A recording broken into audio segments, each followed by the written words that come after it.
Is that how we're starting this episode? No, we did that already. Yeah, we did the ASMR episode. Oh, I got the microphone with the bite in it. That means it's the tastiest microphone, Joel. Or at least it looks the I know tastiest. why. It's because I'm using the mic that you usually use. Yep. I know they say eat the mic, Maybe but that's why I sound muffly. I wonder if that's the case. someone with that just mic. took it literally. Yeah. Yes. Yep. I wouldn't be surprised. People are crazy. I know. God is great, beer is good, and people are crazy. And people bite into microphones sometimes when they're hungry. Yep. God is great, God is good, and we thank Him for our food. We're gonna thank for this food tonight. We're gonna thank the Lord to broad daylight. We're gonna thank the Lord tonight. We sang that at church camp. I believe it. I don't believe those are the exact words, but it was along those lines. That's pretty fun. I haven't heard a Rock Around the Clock parody. There were so many. We did one before every meal, obviously. And then we had the more serious ones for worship. Some songs are very serious. You know what? This is how we're gonna start. I'm gonna start with the story. Okay. That one. Let's hear it. Welcome to the Something Random podcast, where sometimes we talk about movies, sometimes we talk about television, but we always talk about something random. I'm your host, Charles Joseph Kelly. And I'm your co-host, Michael C. Macbeth. This is Joel Adam Chavez. I'm still trying to control my breathing. That was the last one, I swear. He realized it like mid-breath, and he's I did. You could see it on his face, and he's like, oh, I messed up. But from now on, I done goofed. I'm going to do the chocolate rain. Chocolate goofed. rain breathing. So I'm going to lean away from the mic every time I take a breath. Love it. Yeah, it's great. How are you guys doing? Good. Good? Good and busy. I just turned 30. Oh, it was your birthday. That's right. Birthday. Happy birthday, my Happy friend. birthday to you. Happy birthday to you. I did what? I clapped. I clapped. Happy birthday. I only got one of my 30 spankings on the actual day, so I don't know what that means. If that Who was it? bodes not well, Brian. So, is there a rule about spankings after your birthday? Like, can I spank you 30 times during this show? No, because that would be an incredible reach. That would just be a first of sexual all. assault as well. Yeah, No, that that's does make why- me uncomfortable in this workplace. Okay, I'm glad, because it's consent because I asked you about spanking you before I actually did it. So That's true. I'm not going to follow through because there's consent. There's no consent here. I was going to say, you mean there's no consent? you don't have it. Oh, You don't have it. I don't have the consent. Sorry. So birthday. Are you doing anything big for the big 3-0? Or did you? I didn't do anything incredibly big. I performed 2 shows. He did on some the cosplay day on his in birthday. question. Yeah, I played dress up, put on some pantaloons, and yeah. Some It big was a fun pants. day, though. I mean, a lot of people found excuses on stage to wish me happy birthday, which was fun. That's fun. Yeah. And that particular show, there's so much background conversation that it was very doable. Other shows might not work. Yeah. Right. Joel, Well, good. Yeah. how are you, man? I'm doing pretty good. Yeah. I have been working on this drop in my basement. I have seen your Snapchats about how pissed off you are at this thing. No, I'm not. Listen, this is a new thing for me because these aren't stage drops.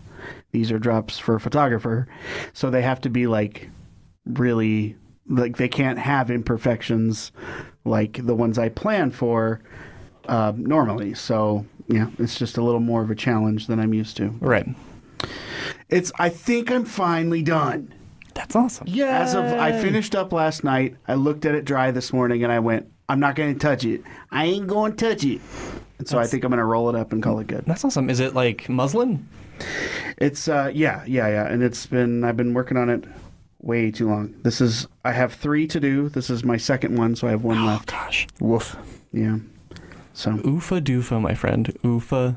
but I'm happy to be done. With a I'm happy to loofah. roll it up, With a and I'm loofah. happy to put my couch back because when I want to watch movies in the basement now, I still sit in the same chair, but I put out a little rug. So I put my feet on it, and yeah. It sounds a little bit like my room, honestly. We've all discussed our bed situations, so you all know that I have a loft bed, which is a bunk bed without a bottom bunk, and I recently acquired a beanbag chair in the shape of an easy chair. So it's got little armrests on it, and it's so nice. I can just angle my TV down and just chill on the floor. That's awesome. Right. Does it also have like a cup holder in it? It has a little pouch on the side for remotes and stuff. That's so cool. Yeah, I dig it. Where did you get the thing? Target. Target Boutique. Yeah, Okay, you good. got it. You got it. You're picking up what I'm laying down. I am. I've never heard that one before. I believe, Target, man. Target Boutique. Target. I go to the Target. Well, so that's not good. like, yeah, that soft G sound. It's a big point of contention on the internet. Always has been. GIF or GIF. Okay. Yeah. I mean it's GIF. No, I mean it's GIF. I say GIF. I say GIF. I don't care what people say. I say GIF because Giphy Pop. You say Yeah. what? Giphy Pop. No, I say GIF. Okay, yeah, it's because But I was saying Jiffy Pop, but that's with a J. Yeah, I know. I'm being stupid. Is it you've got a GIF and you've got a gay peg? Is that the other one? Right. I hadn't heard that one before. Nice. Yeah. I just say GIF because, well, first of all, Jif is a peanut butter, and I've just been saying GIF. Yeah. When I read that word, it looks like GIF to me, so Yeah. that's just what I say. Same. The inventor of it apparently said it is GIF, Who cares about that? but dude? I still say GIF. Yeah. You can't control what the public wants. So that guy can GIF off. Right? Yes. Oh, thank you. Yes. Okay. So, gentlemen, Watch out now. what have you been watching this week? Ooh. I know that we are going to have one of the We're same gonna have things. we're gonna all talk about the big thing, the big in, right? The Biggin? Did you watch it as well? Series of Unfortunate Events? No. Oh. The Jesus Christ. Oh, yeah, you guys go ahead and Did talk the about things. that. Because I Well, you start. You do didn't your see thing. it live. Yeah, yeah, yeah. So I got to watch season 2 of Series of Unfortunate Events, which I enjoyed season 1. I read all the books between season 1 and season 2. And I enjoyed season 2 even more after reading the books. How many books are there, by the way? 13. 13, yeah. And they're like, They're children's books. they're not like long chapter children's books, right? It gets They're like, longer. It's not like Harry Potter where they get like long. These Yeah. are like Yeah. short. It's like the It's first probably- couple of Harry Potter books. It's about that size. It's probably like 4 or 5 hours on the Okay. audiobooks, I which is what gotcha. I did. All right, okay. They're short. Yeah. And so I was very pleased with the format. The cinematography is gorgeous. just spectacular. It's a great looking show. gives this really overarching, depressing vibe. How do you Every pronounce shot. that word? Overarching? No, gives? I think it's Jivs. Oh, Jesus. This is a thing now. Yeah, and so the set work is excellent. You know, some of the character work is not as brilliant as it could be. Yeah. But for the most part, everyone does an excellent job. And I just think, as opposed to something like Ready Player One, I think it does an excellent job of abbreviating the books without skimming over important things. They really have a handle on What the book is specifically trying to say. the point of it. Yes. Yeah. I mean, like, I watched it too, and I mean, I have my problems mostly because every single book is kind of the same, like, plot-wise, which is... Kind of like Amelia Bedelia. They're all the same book. Yeah, it's the same book. So when you watch the season, you're like, oh, gosh, I watched when it's 8 episodes, right? Yeah. Gee, I I watched wonder what's going to happen now. every 2 episodes is the same story, but it's with different characters and stuff. Gotcha. Okay. However, the Vile Village, they really start to take it in a new direction. Yeah, I agree. But, I mean, you still have the kids go to a place, and Count Olaf shows up, and nobody thinks that he's him, and then they have to, convince everybody that it's Count Olaf, and then somebody, usually the person that they care about the most in that book, dies horribly. Oh yeah. So it's... No, Whoa. Yes, it is a formula. And I mean, you can't crank out 13 books without having some sort of formula. It's true. I agree. And I mean, like, it's a kid's book, so I can't complain too much, and they handle it very well. Yes. Even though it is very formulaic. And Patrick Warburton is such an excellent narrator. Yeah. I mean, that whole cast is very well cast. It's Neil Patrick Harris, right? Yeah, Neil Patrick Harris. Yes. And I was talking to a friend recently about this, and I do agree that it is a bit self-indulgent. And the movie with Jim Carrey was the exact same thing, the same flaw that, yes, Count Olaf is, of course, a very wacky character and very prominent, but they always make it so comedic. Like, they go for the joke and not stay true to the character. Yeah. Yeah, because really that's the one Jim difference. Carreyism too, for sure. Yeah. That is really the one difference with the books, is that Count Olaf is a terrible character. Terrible character. Yes, and you don't want to laugh. I think of things like Les Miserables. When I was performing in that, the Thénardiers got such laughs and such applause, and it's like, these are the worst people in this entire story. But just because they're doing things in a silly way, that suddenly makes them everyone's favorites. And I was so pissed off the many nights that Javert got a melodrama style boo during curtain call. I'm like, he's the most conflicted, but he is not the bad guy in this story. Like, if anything, the one who is scraping things off of dead bodies in the sewer is the bad guy. Yeah. That's very interesting to think of it that way. Like, people choose their villains even though they're not necessarily villains. It's interesting. Yeah. Well, and then the old school Disney idea is that you are automatically the villain if you're ugly. Like that. That was the point they were trying to get across, and it worked. that makes me the ugly one of this or the villain of this podcast. Well, I'd say it's a toss up between the two of you, but that's just me. Whoa. That escalated quickly. Escalated? Indeed. That is, in fact, the word, Michael. Right on. Welcome to your one word a week where you can mess up. You don't get any more. All right, Joel, talk to us. What have you been watching? Well, I'm still on my movie list, so I just have a handful of movies that I'm going to run through. I didn't watch any TV this week, so. No Roseanne? I did watch Roseanne, but, I talked about it last week, so hey. Okay. But loved it, obviously. That was the one thing I watched this week on TV.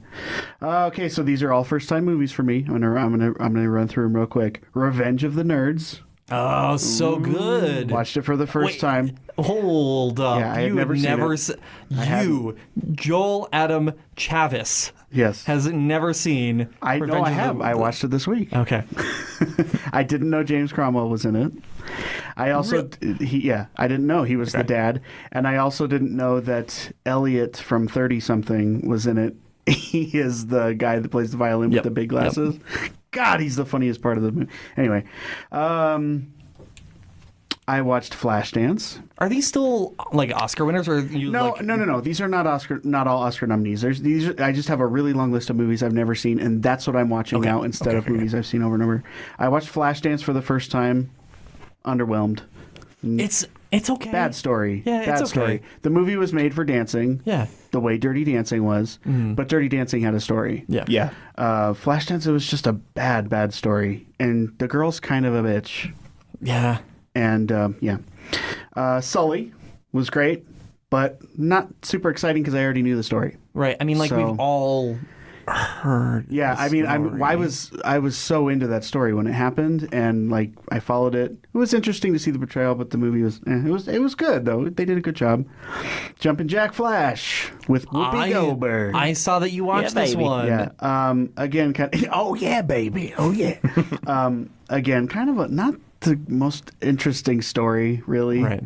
But she makes everything funny, so it was great. Yep. Cleopatra. Ooh, that's a classic. Cleopatra Have either of you seen it? The classic one, right? Yeah. Yeah. I'm still not finished with it. I've had 3 sessions now because the son of a bitch is over 4 hours long. It's a long movie. It's okay. I mean, like, it's not really my thing. It's definitely good performances. The costumes are amazing. The sets are amazing. And back in the 60s, they built all that stuff, you know? Like, they built the big boats and all that stuff was real. So that's kind of cool to see all that. But I'm just like... It is way too long. It's too long. There's a lot of information, and it should have been two movies. You know how 2001: A Space Odyssey is a freaking long movie, and it feels even longer because of those long takes? Yeah. Cleopatra feels longer than that. Yeah, because there's the information never stops coming in Cleopatra. Yeah. It's, you know, I could have been 2 movies. I would have watched them both and probably been happier, but anyway. What would you title the sequel to Cleopatra? Cleopatra 2? Cleopatra. Cleo 2. No. That's I don't know. Yeah, I don't know. And finally, I watched it last night. I can't believe I've never seen this, but I finally watched Poetic Justice with Janet Jackson and Tupac Shakur. Yes. Great movie. Yeah. I loved it. I thought it was great. It was probably my favorite thing that I watched this week. I have never seen it, but I've heard good things about it. It's great. I love Janet. Janet, for me, is the one that I've always had a crush on. She's just so adorable. Always has been. That smile she's got and everything. And she's a great actress. I'm always surprised that she wasn't in more movies. Yeah. I also have always had a crush on Regina King, who's also in the movie. So there's kind of 2 big crushes for me in there. But Tupac's a great actor, too. I was surprised he didn't do more stuff. Well, I guess he died real young, but... Yeah, that's what happens when you get murdered, you know? But anyway, I loved it. I would recommend them all... except Flashdance, but most of you have probably already seen it. Yep. So. All right. So I watched a series of unfortunate events. Yes. Tori and I talked about this a couple weeks back when she was on the show. She watched the 3rd season of Love. I finished the 3rd season of Love. Oh yeah.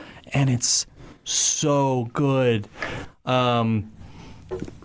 It's already up to 3 seasons, and it's over. The show's done. It's a Judd Apatow show. So, and he's like, "This is how we're going to end it." So they ended it at season 3. Good. And it ended. I kind of want to talk about the ending a little bit because there's a lot of problems with it online, and it ends very happy, like a bit too happy. Okay. Of an ending for a show like this. For the point of it, yeah. For the point of the show. And I think, and I this is kind of my thesis on this show, is the characters at the end up together. You know, spoiler alert, you know, that happens. But everybody around them, right, is very upset about the situation that they're in when it comes to them being super, super happy. So it ends on this really, really happy note, but all the other characters are like, are you guys sure you want to do this? Are you absolutely sure this is the way that you want to take this whole thing? Okay. So I think it was supposed to make people feel uncomfortable when you're like, these people shouldn't be together. And then how it ends is you don't know how their relationship ends or anything like that. Well, I was just going to say, it kind of sounds like it ends with a question mark. You don't know what's going to happen. Yeah, and I think, that's the obvious one, and a lot of shows do that, where it's like, ooh, but I think this one is like, all right, they're obviously making really bad, rash decisions in this moment. And it's not going to end out very well for them. And I think that's how I read the show, and it fits perfectly with how the show is, but that's my interpretation of the ending. So. Okay. Yeah. You're supposed to say spoiler alert before you say the ending, by the way. So sorry to anyone. I didn't Darth say Vader is Luke's father. Spoiler alert. Damn it. It's all good. It's all good. I didn't. Yeah, I did. I think you're okay. Yeah, I'm fine. Saying that people are happy at the end is not a spoiler. Yeah. But so I watched that. I watched a series of unfortunate events. I watched Legion, the beginning of season 2. Have you watched? I haven't yet. It's absolutely fantastic. Holy crap! So this show is a superhero show. I think we've talked about this before. It's the son of Professor X, yeah? Yeah. So they at the end of season 1, spoiler alert, they revealed that he is Xavier's son, right? And apparently they've been in talks with Patrick Stewart to get him on the show, which is kind of cool. But that's besides the point. the whole premise of the show is this guy who has schizophrenia, right? So, and he also has superpowers. Now, he doesn't know in the situations if he's picturing things and seeing things and if it's real or if he's using his powers, and it's this like strange, like, is it true or isn't it true? And there's like Bollywood dance numbers. Jermaine Clement is in it and he plays a great character. Aubrey Plaza is in it and she plays his invisible friend. It's got this great cast. Hi, Legion. I am your invisible friend. This sounds like the most random collaboration of crap It really does. I've ever heard. That's crazy. Yeah. So it's strange. It's weird. They start season 2 off even weirder than anything that season 1 has ever done. They start with a brand new dance number, which is like a dance off between the lead character and the two villains. So it's like this weird dance off between them, and they hire like really interesting hip hop interpretive dancers and stuff like that, and it's cool. And then there's also these two girls with like really obviously fake mustaches who have like robotic voices who can see the future kind of. And there's this guy, another person who has a bucket on his head, right? And Buckethead? yeah, and the reason why he has the bucket on his head is so that people can't read his mind. It's weird as heck, and I can't recommend this show enough. It's really, really good. It's really hard to watch sometimes, but it's really worth it. It's my favorite thing on TV right now. Netflix, where can we It's find on it? FX. FX, okay. But season 1, I think, is on Netflix. I think it's on Netflix, or is it on Hulu? One of the. Okay. I know it's for sure on Hulu. It's around. Okay. But yeah, it's on one of the things, or at least Hulu. Hulu plus sign. Hulu Plus. Hulu Plus Sign. Do you have Hulu Plus Sign? I've got Hulu Plus Sign. I do have Hulu plus sign. Yeah. Yeah, I decided that I'm going to keep Hulu Plus Sign for the time being because there's some pretty cool stuff on there right now. Yeah, it's been a little more reliable than Netflix as far as regular content. Right. And then, Joel, we have one more that we both wanted to talk about. Mm-hmm. The big JCS, yes. Jesus Christ Superstar. Yes. And we're going to go an in-depth review on Jesus Christ Superstar. So, Joel, do you think he's what they say you are? I totally messed that up. Okay, Michael, I'm going to give you a second chance at this joke. All right, ready? And take 2. You are? Clap. Joel, what? do you think they are what they say you are? All right. Take 3. Here we go. Ready? And, I've got to get this. Okay, ready? Take a deep breath. Do you need to practice your lines? No, I got it. You sure? Yeah. Take 3. I am so ready for this. Quiet on set. Mm-hmm. Speed. Joel, What? do you think you're what they say you are? Yes. I don't know. What am I supposed to say? I don't know what the response is. The best response in the situation would have been lined. I get. Yeah. Are you a god? Line? I don't know. Okay. What's your name, man? Line. Jesus Christ. So, broad strokes, Joel, what did you think? Well, I still haven't seen the very beginning, so I suck at that. But I'll start with what I loved. I don't know the people's names, so I'm just going to. You'll have to help me. I liked Judas. Judas was great. The guy that played Judas. He was amazing. Loved his voice. I liked. What's her toes? Sarah Bareilles. Sarah Bareilles. Yep.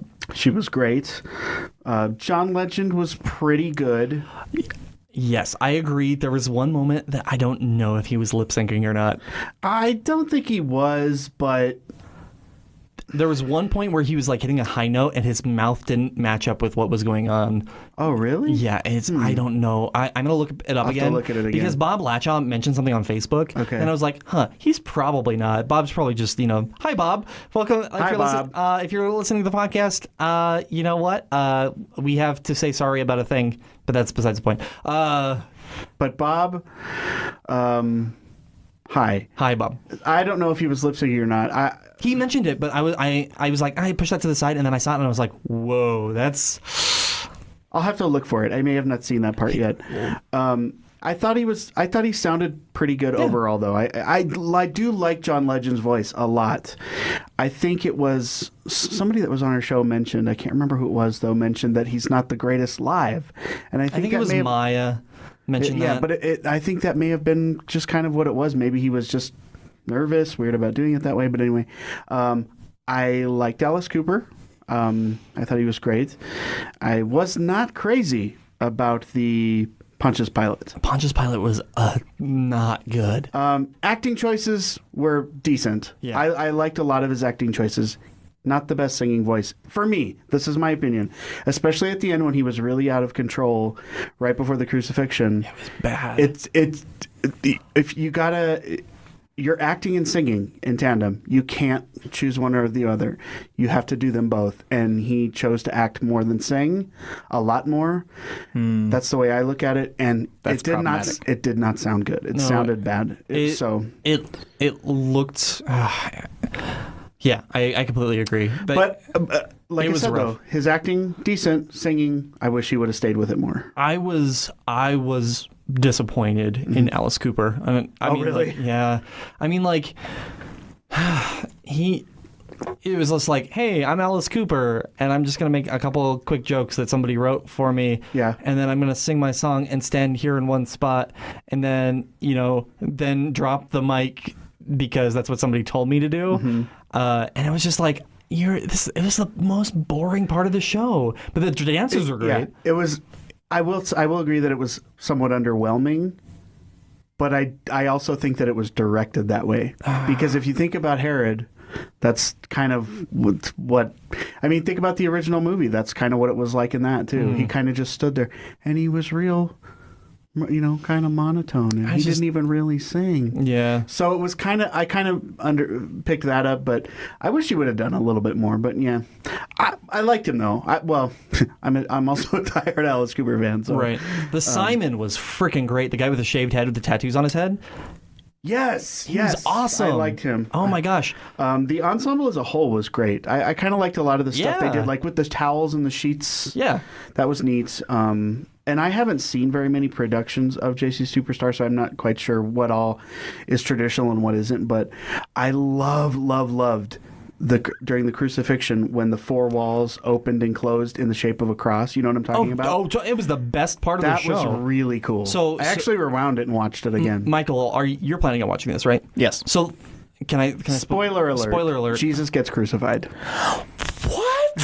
So I think we made this joke last week. They do the same ending as in Godspell? Yeah. Oh yeah. So what happens is this whole set that's been just static the entire time opens up into a cross, and he just like passes through the back of it, and it's this gorgeous. It's really cool. And he excellent. And it just like he just like backs up into it and just disappears into the fog. Yeah, the bright light was directly in the center from where the camera was shooting. It was just really neat. So it didn't go out until it was completely closed. It was really cool. Can I say really quick why that scene frustrated me? Yes. Because it was so gorgeous. Why did they not? Why did the filming crew decide to not? They had a gorgeous set. Why was that the only shot that I went, wow, that's awesome? Yeah. Everything else, it was like handheld. It was all over the place. They cut between everything so quickly, and I was like, I want to look at this beautiful set. Yeah. Stop, hold it in one spot, make a beautiful, beautiful shot, let it sit there for freaking 5 seconds. Yeah, I agree. Whenever I watched filmed live performances, as in like professionally filmed and they're up on stage, and I always have trouble because watching a live performance, you get to look at the entire stage the entire time. Yeah. And it's always a little bit harder for me to have cutaways and things like that. I didn't like the handheld stuff on stage. I didn't like it. It was too... I don't like that. Yeah. I didn't like it when it was too shaky. They were out of sync whenever they were on the handheld cameras. The music didn't sync up with what was going on. The only time it worked so it just bugged me. When it was obvious that like they brought somebody on stage with the camera because they were like, it was when, right before Jesus was getting crucified, and they were like interviewing people, and it was the scene where they actually like were using that camera specifically on it. That worked for that scene. That worked for that. But the rest of it was like overused. No, it was too much. so overused. And speaking as people who pretty regularly run cameras in live theater, Yeah. it's such a balance because you want to see everything. You want to see as much as you can. Right, because a lot of people, especially theater people, enjoy watching background stuff and not the main action. Oh my God, are you kidding? Yeah, that's some of the greatest stuff you'll ever see. And so it's like, well, but we don't just want a wide of the proscenium, and so you have to have this give and take the entire time of, here's a wide. Okay, now here's some focus on the side action. Now here's the soloist. Well, now, yes. Yeah. So like, but they cut between like it was like shot, and they would cut between it so quickly that you couldn't enjoy the beautiful set that they created because the set was gorgeous, absolutely gorgeous. And the only time that they just kept the camera just sturdy, just in one spot, was just that the only time was the scene where Jesus passed through the end of the stage. And you know what? Maybe that was intentional. It may have been intentional because sure the it value was. was greater. Yeah, but So you never know. it was a wow moment, but I was like, there's so many other moments in Jesus Christ could have Superstar that I happened, yeah. could have seen that and I'd be like, oh my gosh, that's great. here's a pitch for you. You're familiar with the 360 videos, yeah? So what if we applied that technology and made, now, hear me out, 180 videos? Yeah, I knew you were going to say that. So you've got a 4K framed image constantly of the entire stage, and whoever's watching on their device can move around their view at Whatever will. they like. I think that would be awesome. I Do you know think what'd be really that cool would be too? the way to watch theater videos. You know what would be really cool with that too is be able to choose your specific camera too, because there is technology that allows that to set up like 4 different cameras. Oh, I want to watch a wide for this shot. Click the wide so I can see the entire dance. Right, keep it on so that. actually give viewers a multicam option. Yeah, and then also, give a multicam option, attach one of those cameras to John Legend's forehead so that you can see from the John Legend point of view. Yeah. We call it Legend Cam. I mean, Jesus Cam, no. it makes me think of Mario Kart 8 and how you can kind of tailor your own instant replay videos of your race. And you can, like in Mario Kart, you could slow things down. So if it's like, Jesus! Yeah. So, quick story for you. 100 years ago, when I played Gideon in Seven Brides for Seven Brothers. Oh, you did too? I know. We played the same role. Of course, I was a young little whippersnapper and about 70 pounds lighter, but that's beside the point. But they filmed it, and there was a specific part that I was excited to see on the camera or on the tape when all the brothers and the wives are doing this dance, and we're in a V formation, and we all sashay out to the side and lift our girl up and hold her for a couple seconds and then bring him back down. I wanted to see how it looked. I never got to see it. I was in the show, And on the film, at this time, the girl that was playing there's a little girl in the show, and the person they hired to film the show was that girl's aunt or uncle, and she was running around in the background, so they were zoomed in on her, and we didn't see any of it. And I was like, I paid $15 for this video, and I just missed the one thing I wanted to see. So there was, Very unprofessional. I do have to talk about, I do have to talk about my experience with that. We filmed a show last year, and there were a bunch of kids dancing, and it was like 3 years old, right? And it was like maybe some form of tap or jazz dancing of some sort. And this I know. And this kid kept like looking into the pit, right?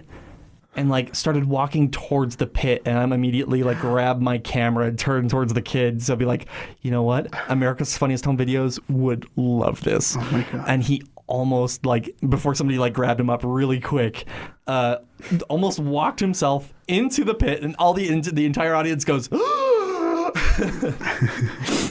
We could have made money on that if he had gone in. I know, man. Have you seen the YouTube of that version of The Miracle Worker where Helen Keller walks off the stage? Yes. And what's the funniest part about it is that a guy in front of the person filming had just gotten up to leave to like go to the bathroom or whatever, and he just walks out and he I don't know, that I found that funnier than her falling off the stage. Right. Just he kind of like didn't even care. So, Poor girl. I wouldn't post that to America's Funniest Home Videos, But specifically because Bob Saget has been doing a bunch of interviews for his new Amazon special, his comedy special, and he's like, when I was doing America's Funniest Home Videos, if somebody fell into a manhole or something like that, I'd be worried about that guy. Yes, and I have had this theory not theory, but this idea in the back of my head for a while now, that yes, because of being very empathic, I can't help but like try to see some sort of confirmation that they are at least alive and not mortally wounded, and it made me think, it's like, wow, how much, what's the German phrase for Schadenfreude, pleasure at the misfortune of others. I don't experience that often, but I would love to exploit it, see what happens if I did this epically long fail video, all these accidents, one after another, and then at the very, very end, come on screen and be like, pretty funny, right? All those people are dead. How do you feel now? That's seriously, though. Yeah. oh my like God. that would be a psychology experiment. And then here's what you do. Well, you hear I just laughed hysterically, so we see how crazy I am. So here's what you do is then you film your performance, right? And the audience response, send that to America's Funniest Home Videos. Okay, yeah. All right. There you go. We got it figured out. And then what you do is you kill all the people in that audience, right? And then tell the audience who is laughing at American Funniest Home Videos. No, that's not good. Oh, man. So I think time to move on, yeah? Oh, yeah. All right. Since we've been at this for 35 minutes. It's all right. And we haven't gotten to our second question, which comes from Leo on the internet. Thank you, Leo. Thank you, Leo. Yeah. My pal Leo. Yeah. All right. Wait, which Leo? It's our friend Leo. The one Oh, it's that Leo. Okay. Yeah. Hey, thanks, Leo. Thank you, Leo. And thanks for the drink this weekend, too.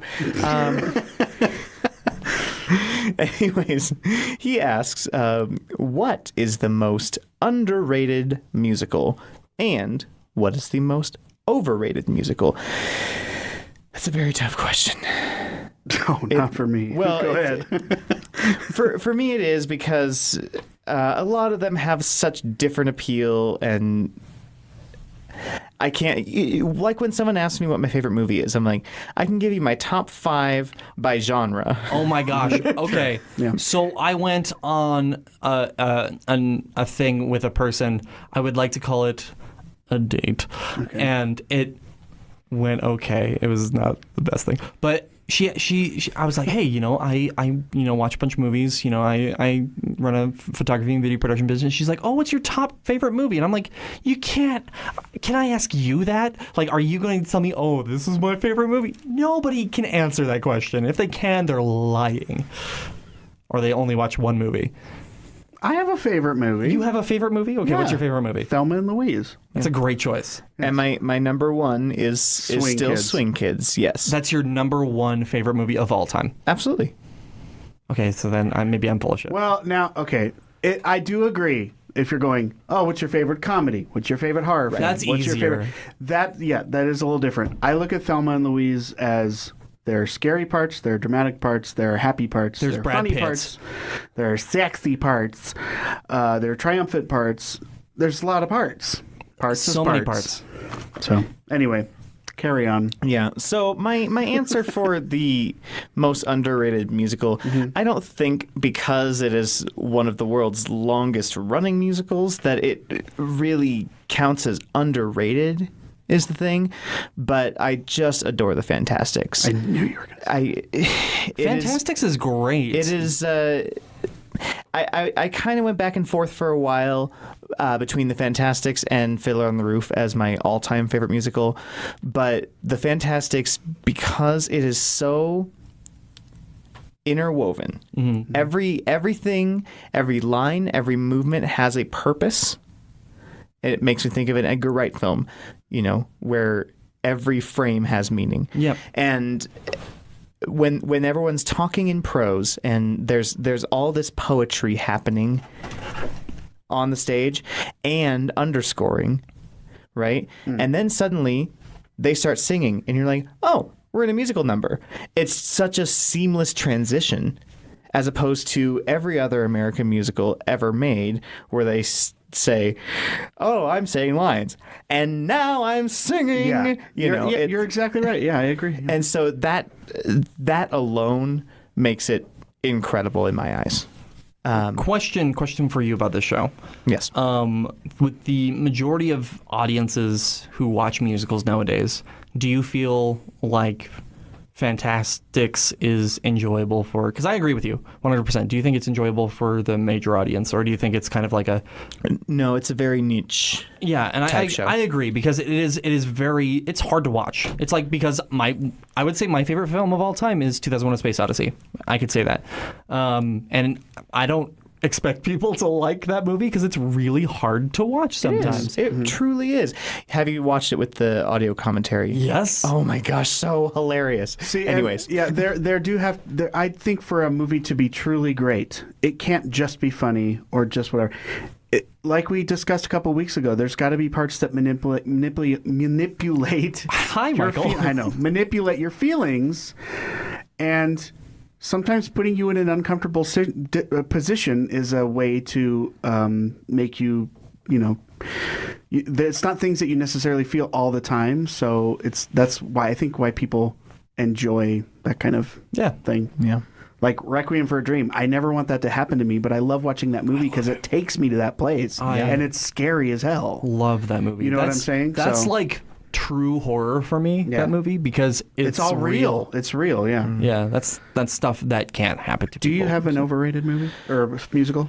I don't, because I've got one. I think they have their own appeal. I will say that the trouble is the mainstream culture overdoing it with good musicals.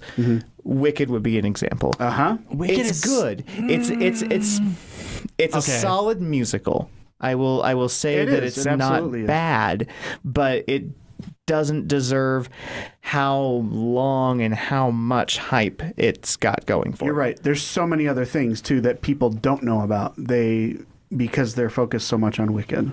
So right. I agree with you on that. If I have to listen to Popular one more freaking time, I'm going to. I will probably murder somebody. But I mean, that's just a symptom. That's just an overplayed. Yeah.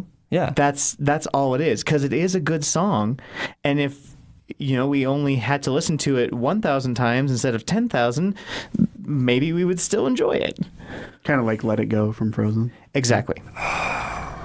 As far as underrated for me, I have a couple, but there's a show that I love called Bloody Bloody Andrew Jackson. That's such a good show. And it was on Broadway a couple years ago, and it was before Hamilton, and it's the same style of Hamilton, but it's rock music as opposed to like hip hop, and it's just so cool. I actually was in the regional premiere of it.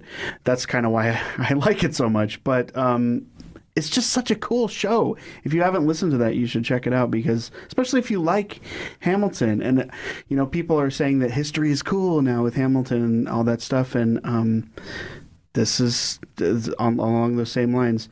Another one is Sideshow. Not very many people know Sideshow. Sideshow is great. There's so much great music in Sideshow, and there are tons and tons of people that have never even heard of it. There is such beautiful music in Sideshow, and you don't hear about it very often. For overrated, people are gonna hate me, but I said Hamilton because it's overplayed, it's overdone, the tickets are too much. Yes, it's great, but come on, it's like Wicked. There are so many other good things that you could be going and seeing. Go see The Secret Garden instead. Go see something you haven't seen.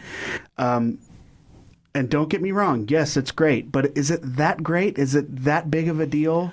I guess I just don't understand that. From a visual standpoint, I agree with you. Yeah. I think the music is excellent, and as an album, it stands alone wonderfully.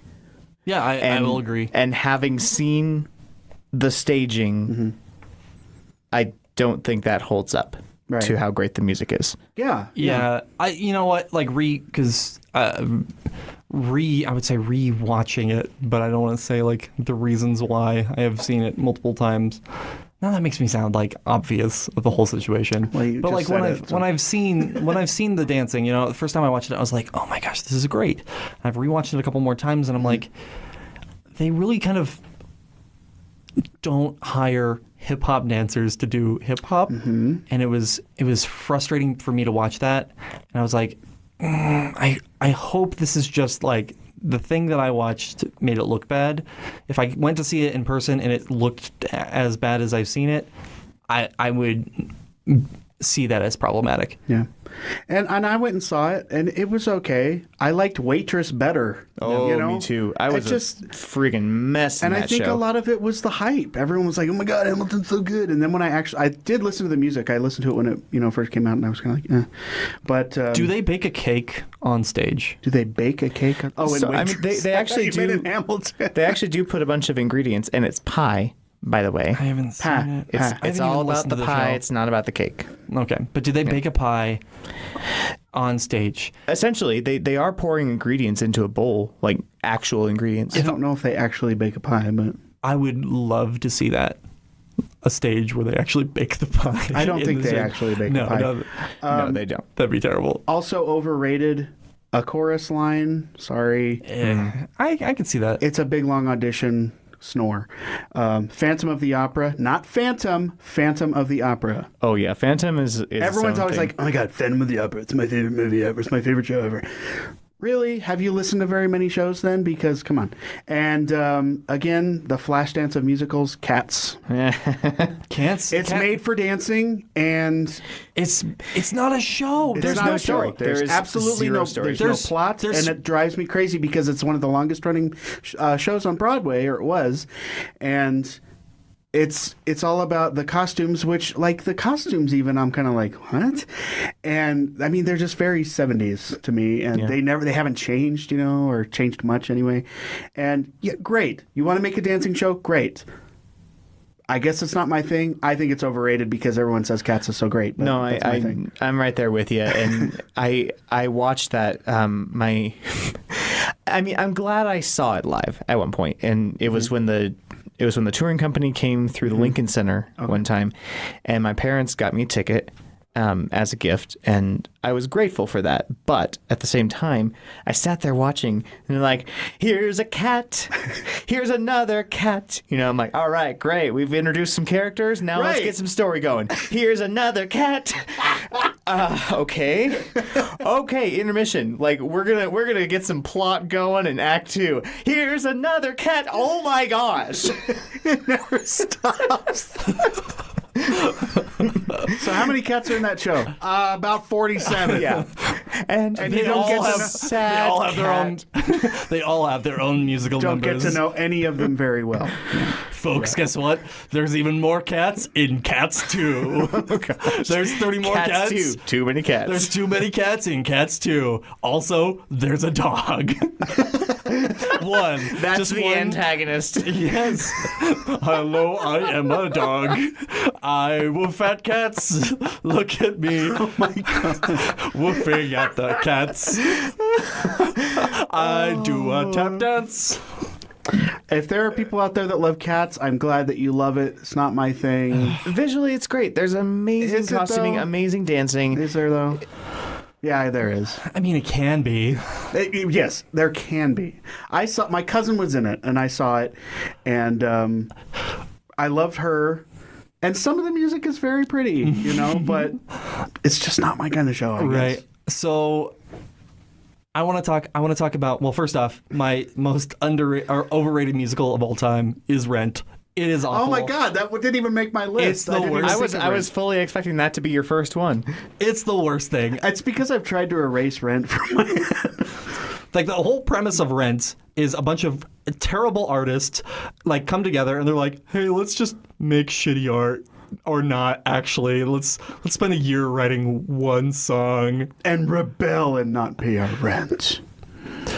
I think we've talked about this before, We right? have. Yeah, We very yeah, much have. yeah. And so let's not beat a dead horse, but yes, Can I talk about one problem that I have specifically with Rent the movie? Yes. Right? They used half of the script from the musical as lines, and if you've ever listened to Rent before, it's a rock opera. They don't have very many spoken lines, so they're talking like Dr. Seuss. in rhymes, yeah. and it what the heck? It sounds like Dr. Seuss has written it. Yeah, it blows my mind that they allow this to okay, Mark, now you're speaking in rhymes. I would call him out on that bullshit. I'll be like, hey, dude, for the last 20 minutes, you've been speaking in rhymes. What the heck is going on? It's just like the Grinch, Jim Carrey Grinch. Right. It's like, really, you couldn't paraphrase the script a little bit? Come on now. I do want to talk about my new favorite musical that I've been listening to lately. It's a space musical. It's a space rap opera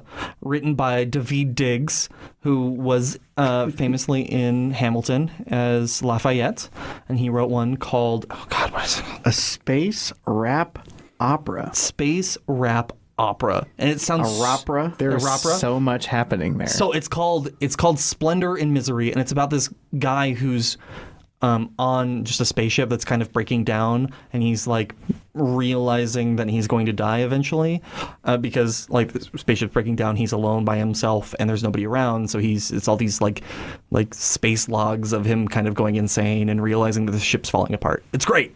I really like it. I don't think anybody can perform it. I think it's just an album, so it kind of, but it's like one of those things, like it's specifically like a full-length story. It's not like American Idiot where they're like, we're going to make it a rock opera, and then not really like have any of the songs really make sense together. Yeah, it actually makes sense. American Idiot for me is another one that's way overrated. I like the album. So many rock operas are that way. When the primary focus is the music and not that's already the been story. written. Right, exactly. Yeah. When you're trying to plug songs in and say, how do we craft a story around these already existing things? Like, Rock of Ages is one of those kind of outliers. I enjoy the show, but they have lines. But that's though. not a rock opera. Yeah, it's true. So that's not a singular artist or true. But it's one of those things where they're like pulling in music that's already been written before to try to wrap a story around that. Yes, but they wrote the story first and said, "Oh, what song would fit well here when this twist happens?" Right. Okay. And the Rock of Ages story is loose and kind of like you could tell. It could take 10 minutes to tell. It's not that long of a thing. But American Idiot, I walked out of that theater with question marks over my head, going, "What did I just look at?" I have no idea. Question, because I've seen it 3 times. Heroin Babies the musical. Yeah. No, I'll ask you this question after the fact because I don't want to call people out. So. I do have a 6 degrees for you. All right. Hit me. And Charles. No theme this week. Just having some good old-fashioned fun. But here's the thing. We get to introduce our new concept for 6 degrees. We do have a new concept for our quote-unquote punishment for not getting an answer or not being able to stump the other two. And that is... instead of choosing a movie for them to watch that week, we are going to be having them perform a scene from a film as someone whose name they draw out of a hat. Right. So can we explain a little bit, because we kind of do this from show to show, explain the reasons why we're changing things up. Well, we've had a little bit of trouble actually following through on punishment movies. I mean, I don't have time to watch the stuff that I like. Yeah, I mean, so that was our biggest problem when we turned to this format, is we wanted to move away from forcing ourselves to watch things weekly, and then we fell right back into the same problem where we're like, all right, now I'm forced to watch this thing, and it's like, and it's not even a good thing. Yeah, it's not something that I will want to watch, right? And I think there is validity in watching terrible films, and I think that's very important for us to do. However, you have to see both sides of the spectrum. Yeah, like we fell right back into the biggest problem that we had in this podcast prior. So I think that this is a great way for us to kind of move into the new, move into 2018, folks. So we take our lumps and move on, and there's no extra talk about lumps. There's no extra assignment. Oh my gosh. We're going to move on. It's going to be great. I know all these people. They're good people. He's doing the accordion hands. I know you can't see me, but my hands are moving back and forth. It's very good. I love the Trump accordion. No. Anyway, here's your 6 degrees. Like I said, no theme, no twist or anything like that. I simply would like you to connect in 6 degrees or less Helen Hunt to Lawrence Fishburne. Okay. And I'll give you 5 minutes. 5 minutes. All right. So, folks, we play this very simple. Connect these two actors in 6 steps or less. Wow. How many times have we done this, Michael? You may use movies and TV, no large ensemble cast, and you have to know the name of the actor, you have to know the name of the movie. Awesome. Or TV show. So I'll give you guys 5 minutes. We're going to be right back with a quick word from... Charles. You know what? We actually may have sponsors. An actual sponsor. Yes. Actual sponsor? This is so exciting, I know. folks. We're gonna take. I'll just say we're gonna take a break. Sounds good. All right. So starting. So Helen Hunt wasn't Helen Hunt in Contact? That was Helen Hunt, right? I didn't see Contact. That was. Hey there, friends. This is your humble host, Charles, just checking in to see how things are going. Hey, it is the week of KRFC's Fund Drive. Have you considered donating to this great nonprofit? And to talk about that really quick, KRFC has been super supportive of us, and we want to support them. Please go check out krfc.fm to see some of their shows, both on the terrestrial radio station and streamed worldwide. They have some great content. I listen to it pretty consistently when I'm not listening to podcasts. I highly recommend it. So also, next week we're going to be doing a postmortem talking about our experience over the last 20 episodes here at KRFC. So it's been almost half a year here. And we'll also be talking about what's to come for the podcast in the future. Don't worry, not much is changing, just some minor tweaks that's going to make the show better in the long run. As always, we are in need of your help to keep this show going. We are looking for questions to answer on the podcast and would love to hear from you, our audience. Email us at podcast@something.random.media.com or check us out on all of our social medias. Clickable links are in the description of this podcast. You should also check out our other 2 shows, Talk and Roll, which is a D&D real play podcast, and Working Out the Kinks, which is an inclusive sex and sexuality show. Both are great. Please go give them a chance. Listen to them. You can find them on iTunes, Google, Overcast, everywhere pretty much. As always, thank you so much for listening to the show, and I love you. You're over time, but go ahead. Which way did I go? Woody Harrelson. Right. Okay. Here we go. I got it. Got it. Okay, ready? Helen Hunt was in Twister with Philip Seymour Hoffman. Philip Seymour Hoffman, one of his last movies, and actually he CG'd into the movie in parts, was Mockingjay, right? Parts 1 and 2, right? With Woody Harrelson. Zombieland. Jesse Eisenberg was in both the Man of Steel and Batman v Superman. Both of those with Lawrence Fishburne. Okay. How off were we? Because we were over by a bit. Well, you went... Okay. We went a minute over. So you went a minute over. So we did not complete the challenge. No, I think we definitely failed. You completed the challenge, but you needed a lot of help. 2 clues. Yeah.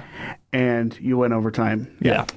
No, yeah, we don't win this round. That was... I think both our brains just shut down the second the timer started. That is such an easy one to do. It should be, shouldn't it? Gosh. I even went semi-obscure. I'm going to tell you what I had. You did solve it. It just it took you a little while. Helen Hunt was in As Good as It Gets with Cuba Gooding Jr. Who was in Radio with Esapatha Murkerson. Who was in Pee-wee's Playhouse with Lawrence Fishburne. 3 degrees. That's good. So there you go. So very nice. Yeah. So all right. Do we need to draw from the hat? I guess so. So close your eyes. All right. I'm closing my eyes. I've got names in a hat. He said I'm closing my eyes, and then he opened them and looked in the hat. I didn't look in the hat. Okay. Do we need to do the impression first, and then you get a guess who we're doing?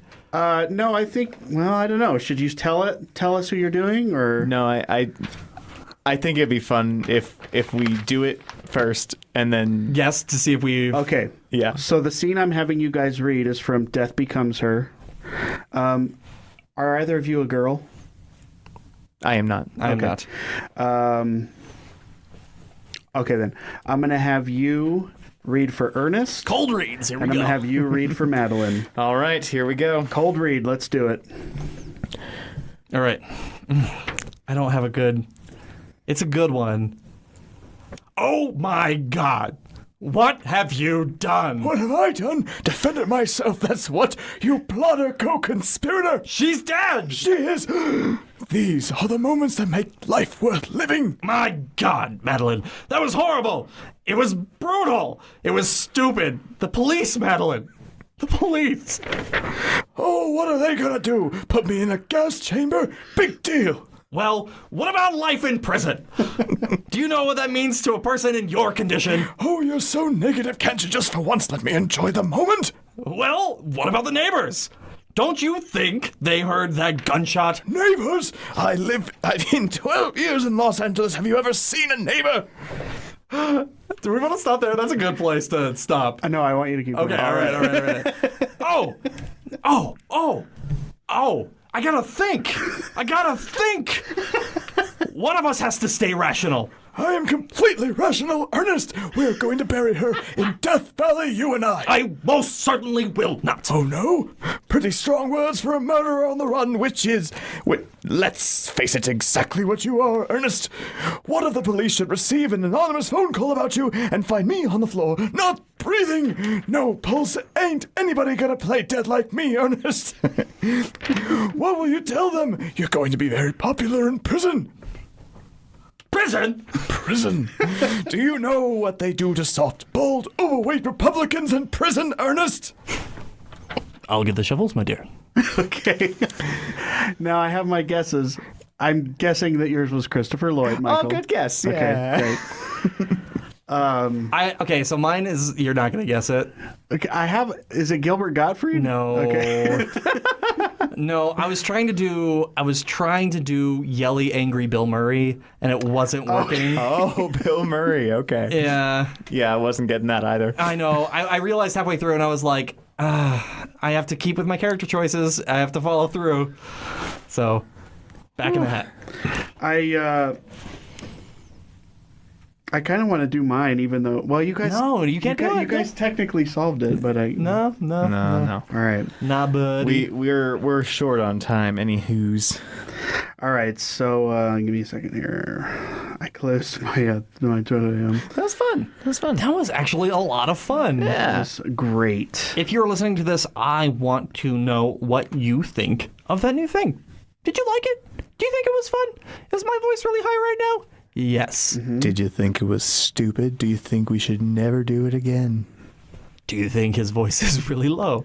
I don't know. I was trying the whole shoulder angel thing. Oh God. It worked. It was good. Should we do it as Patrick Warburton? Absolutely. Yeah. You're not just gonna let him fall, are you? I'm not going to do it. Okay. I'm going to move on. So we did this game last week where I had you guys pick out which movies were real and which were fake. We're going to do that again. I have a shorter list here because I had 5 last week. This week I'm only going to do 3, and I'm not going to tell you how many real and how many are fake. Which reel is real? Brought to you by Joel Adam Travis. They could all be real. They could all be fake. One could be. Is that the theme song, like a weird mouth trumpet? Yeah, I think we should get theme songs for each of our bats. I mean, like, it. Well, we'll talk about that later. Yeah. All right. I'm not going to keep score this time. I just want you to remember who's doing what. Alrighty. All right. So you have 3 movies. Michael, you pick first. A, B, or C? I will go with B. Okay. B. Bed Slugs. I love it already. the mayor of Willingworth is at odds with the city when several swarms of mysterious flying slugs take over his hometown. They creep in through chimneys and under the doors of houses, leaving traces of toxic slime on everything they touch until the inhabitants are forced to leave. Soon enough, the small deadly monsters have taken over the diner, the newspaper office, and even killed everyone at a church funeral. Is the real? I'm going to go ahead and say no, it is not. You know what? I'm going to say true. Okay. Got a yes, and we got a no. Okay. Wait. He pointed at us in You got a reverse. no and a yes. Yes. I knew what you said. Okay. Yes. It sounded fine on radio. In person, it was not good. A or C? I got an ah. A. The giant Gila monster. A couple of teenagers are reported missing in a small Texas town, and it is thought that they eloped. The sheriff turns to his friend, a garage mechanic and leader of a hot rod gang, for help. After a series of tragic motor accidents, it becomes apparent that a giant Gila monster is roaming the area, depleting the town of its citizens, visitors, and hot-rodding teens. The monster is also planning to attend the big record hop party. Is it real? This sounds so familiar. I think this is true. Okay. I am also going to say real, and I'm also going to say it's Gila monster. Oh, well, yeah, it's spelled Gila. It's It's Gila. It's Gila H monster. H sound G. I've heard people say Gila monster. I've heard both. Either way, I think it depends on what part of the country you're from. That's true. I learned it on Magic School Bus. That's why I say okay. niche. Michael says niche. What do you say? Cock. Can we say that? We can't say cock on radio. Yeah, because we're talking about a rooster. Yeah. Weren't you Cock. talking about roosters? Yes. Anyway, last one. Killer shrews. A desperate group are trapped on a remote island by a hurricane. On the island, a doctor works to make humans twice as small as they already are. This apparently will help prevent overpopulation. Unfortunately, his experiments have also created some giant shrews. As the shrews run out of smaller animals to eat, they move in on the tiny humans. Is it real? I say no. I say it's not real. I'm going to say no. Okay. So we have no. Both of you said no on killer shrews. Yeah. You're both wrong. Killer shrews is real. What? Oh Killer my shrews gosh. is real. All right. Bed slugs is not real. Okay. So you were right. CJ was wrong. The giant Gila monster is in fact real. Yeah, I think I've seen it before. Yeah, you may have. It sounds like it was either on Mystery Science Theater 3000 or I've seen it in like a movie bin and I purchased it and watched it. It was big. It had a larger box office than I expected when I looked it up. That's probably why. Was it in black and white? That I don't know. I didn't actually look at that. So we each got a point on that. You won this I round. got a point on the other one. So. Yep. Good job. Good job, Michael. Nice. Yay. I'll come up with a theme song for that one. Something less than 2 seconds. Is it real or not real? I don't know. Or not real or real. Is this real? Yeah. I like where this is going. Alrighty.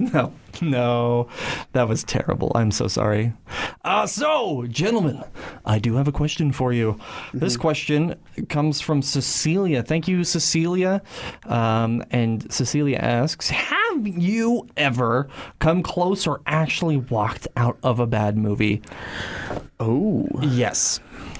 Yes. Once for me. Tell me.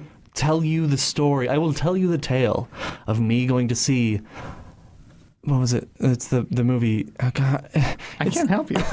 It's the one with Jared Leto as the Joker. Oh, Suicide Squad. Yeah. Oh, really? I was so angry at the end of that movie. I was like, why the heck did I not walk out of this film? That bad, huh? I have never been so angry at a movie before until that movie. Like, I will usually try to find something good that I enjoy out of everything. That movie, I was like, this was the worst use of my money. I think I even had movie pass at the time. I think it was not worth a free movie. Wow. So that's impressive. Yeah. I've yet to see Suicide Squad, so I can't. Don't do it. Okay. Yeah, it's not worth it. If you watch the trailers are better than the movie. Yeah. No kidding. Yeah.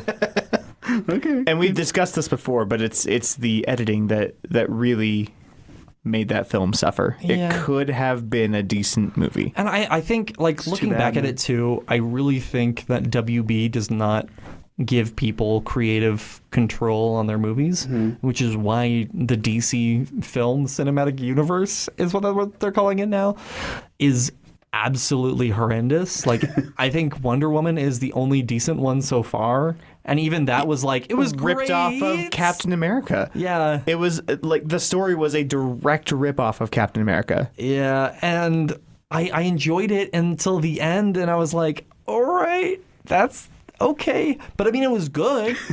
Yeah. But it wasn't like some of the Marvel movies, which are, very, very enjoyable. Right. They're much more like visually appealing than some of those movies. So I think that's what those. Are you okay? Did you die? Slightly. I mean, all your bodily functions do shut down for a brief moment when you sneeze. Yeah. Did you poop? A little bit? Yeah. Okay. Just a little. Just a little tiny short. I've walked out of the theater before. No. Okay, I have two because they both add up to me walking out of a movie. So there's a movie called Congo about the apes in Congo. Mm-hmm. And isn't that a Michael Crichton book or perhaps somebody like that? I was so bored in this theater that I went with my cousin and some friends, and first I fell asleep, and then because it was so boring, and my cousin woke me up and she said, "Why are you sleeping?" And I was like, "Because it's boring," and they were talking the whole time anyway, and then. So we all left together before the movie was over, so I don't know if that counts, but obviously we didn't care. The other one was, I'm probably going to get crap for this, but I walked out of Titanic because it was the end of the movie, okay? The ship had already sank. Uh-huh. I walked out when Billy Zane is up looking around for her because I was like, can we just end it already?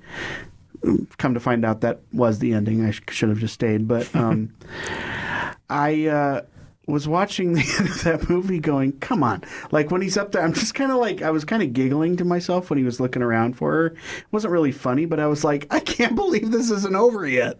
And the theater was packed too. And the lady next to me elbowed me and went, stop. I was by myself. And I went, come on. This is ridiculous. So I left after that because the lady pissed me off. But I remember when I went to see Titanic in the theater, when it was me and my little brother who was younger than me at the time, and my father. But now he's not. he was younger than you at the time. Yeah, he's now 45. Anyway, you went to the movie. Yes, so we went to the movie, and as many people know, there are breasts in the movie. There are, and I think I was just turned 13 or maybe 12 at the time. Okay. My brother's 9, right? Okay. So my dad decided to take us to a 3-hour movie, like children to a 3-hour movie, a movie with boobs in it. Boobies. See, you should have held out for Titanic in 3D because that was something to behold. We've made this joke before. I know. Whoa, It's called Titanic. Oh, that is a poor choice, though. I will agree. The only movie I walked out of was not by my own choice. Okay. It was because I was also a child. I say child, probably like 12 or 13 as well. It was Austin Powers, The Spy Who Shagged Me. Oh, really? Okay. Yeah, and my parents my parents had a different idea of what that movie was about, I guess. And so so they decided, okay, we're going to go find something else. I think we watched like some sort of animated something, just moved over to a different theater. And Your parents grew up in the 70s. yes. they don't know what the word shagged means. Maybe they didn't read the full title. They just saw Austin Powers and the bright colors. You and know, went with it's a perfect example of those parents who don't do their research. And granted, it was before the internet was as Popular influential as it is, but there are ways, yes, to discern. Maybe I shouldn't bring my child to this. There were entire magazines and phone services and everything dedicated to telling parents, don't take your kids to this movie. I remember reading those with you in high school, and I thought it was absolutely ridiculous. Yeah. yeah, baby. And no, that a lot of parents make that mistake. I just don't get it. There is so much information at your fingertips. I mean, there are websites dedicated to telling you exactly which quote unquote inappropriate things happen. Right. And at what point in the movie and exactly how long it is. Not a dick joke there, but yeah, baby. Yes.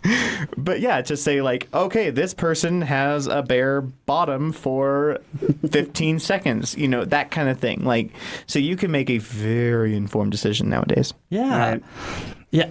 That goes double for theater for me because when you're walking out on actual performers, I've always had a problem with that, especially when you find it's that because you're finding something offensive. People, you got to research your shows. You got to know what you're going to see and paying money for. Also understand that art is supposed to make you uncomfortable from time to time. Mm-hmm. To take you on an emotional journey, you have to allow yourself to feel those feelings. Yes. And a lot of people just want to see a bunch of lights and colors and not have to think about the content at all. Right. And I mean, like, that's like one of the most powerful scenes, going back to Jesus Christ Superstar, is where, like, right after the big showstopper at the end of the show, they spend 10 minutes where Jesus is on the cross, just like, kind of like, oh my God, I am dying. Holy crap. Here I am dying. I'm dying. I'm dead. And it takes, it takes time to get through that scene. Yeah. And it's great. Absolutely. So yeah, anyway. Yeah. Great. Good choice. Remember that scene in Austin Powers where the guy throws a shoe at him and he says, well, why do you throw a shoe? Who throws a shoe? That really hurt. What does he say? He's like, ow. I don't, because it was the opening credits that I walked out on. The opening. Oh yeah, because of the melons and all that. That's the right movie, right? With the where they're holding the melons. Was it the first movie where Dr. Evil goes out into space with a giant dick spaceship and they're like, Johnson, and then they're like the big old dick thing? I think that's part one. Yeah, maybe. I get. They all blur together for me. All I know except is that for Beyonce's Fat in it. Bastard, because that stuff is gross. Actually, Goldmember 2, that movie is grody. There's a Goldmember 2? Well, no, Goldmember as well. I thought you meant a Goldmember. We need to make a sequel and call it as well. Goldmember as well. You know, there was going to be, but this was before Austin Powers, and it took off, and that's the reason why he didn't do it. But Mike Myers was going to do a Sprockets movie where he played Dieter. Oh. If you're familiar with his Saturday Night Live days, where he played a character named Dieter in a black turtleneck. That was the time on Sprockets where we dance. So I don't know how that would have done as a whole movie. That would remind me a little bit too much of like what's the gentleman who does Borat and DJ? Sacha Baron Cohen. Yeah. It reminds me of like a Sacha Baron Cohen. Yeah, that was way before his time. All right, my friends. But yeah, here we go. We are on another alternate ending, how it should not have ended. Yeah. For the animated classic Aladdin. Aladdin. We could call it Al, or maybe just Din. Now, how about Aladdin? I love Aladdin. One of my very favorite Disney films. Yeah. Mine too. Do you want me to ruin it for you?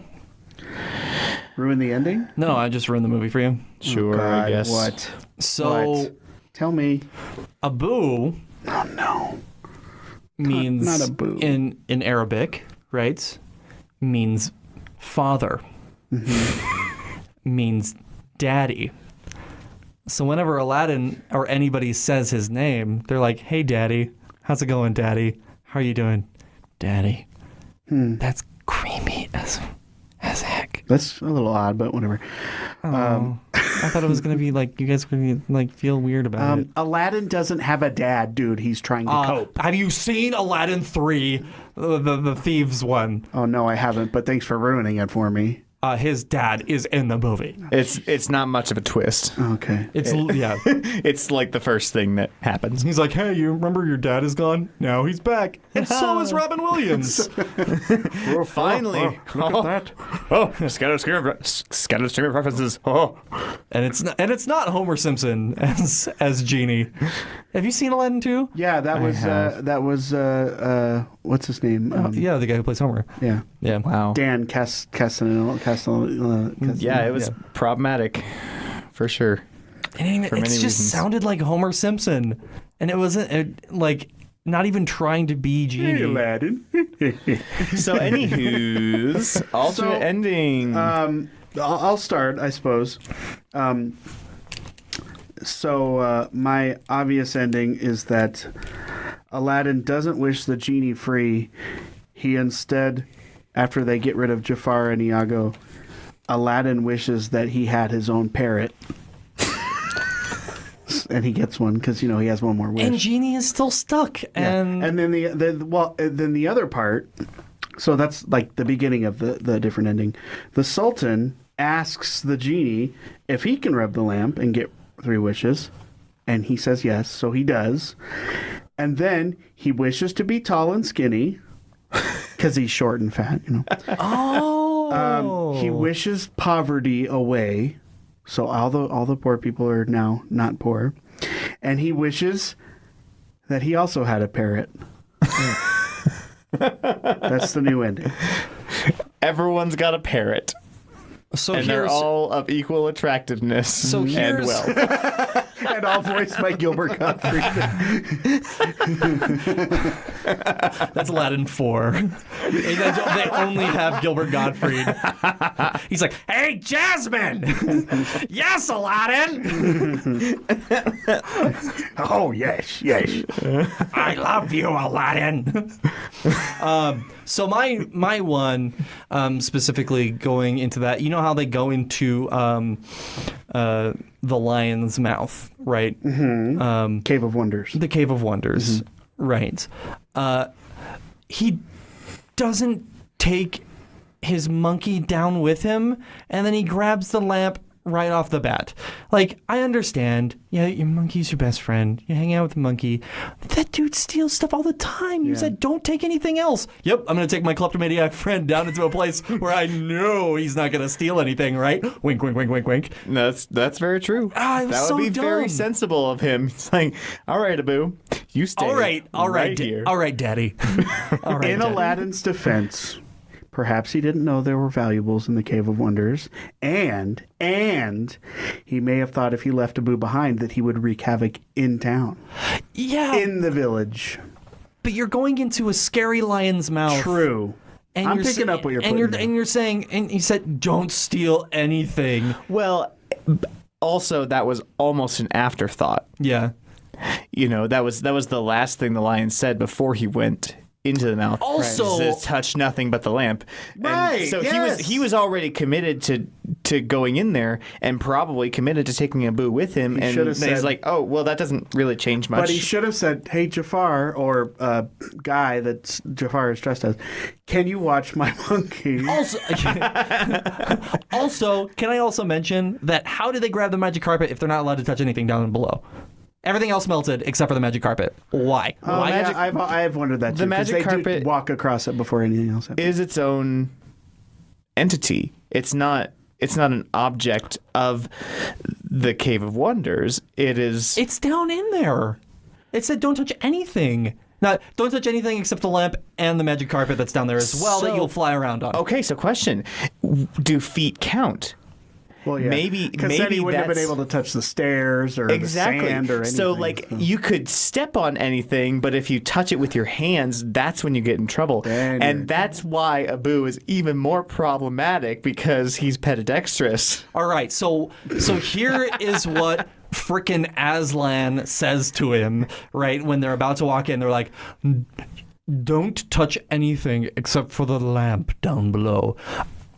and the carpet.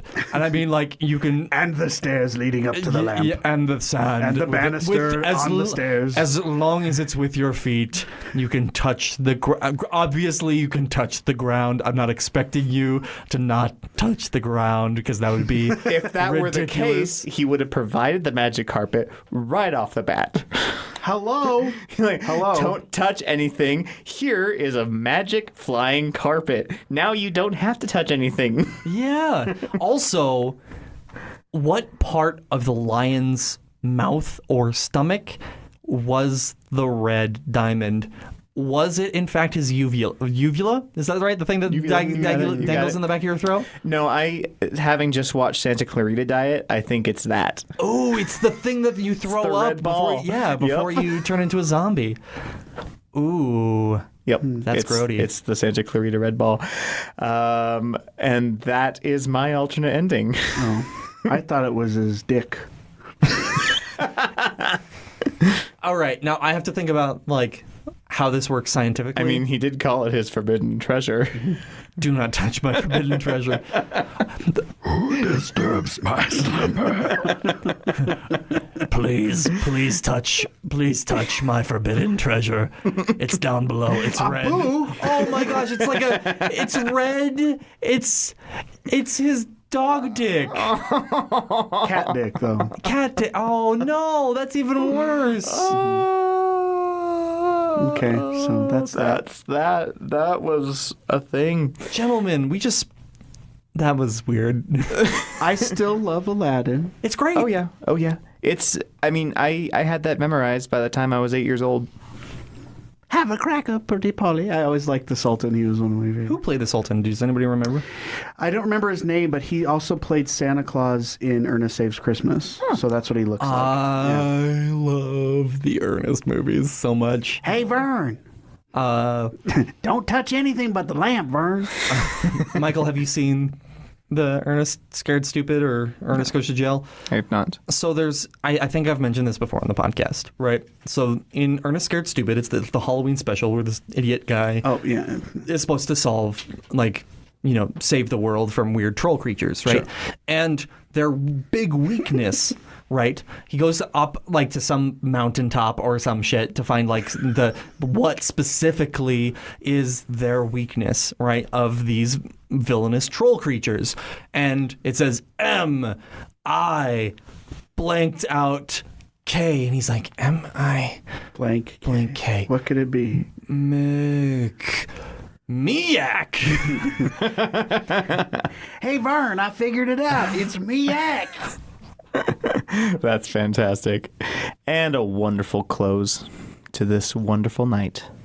Is it night? It is night. It's almost 9 o'clock. Mm-hmm. Here, what time?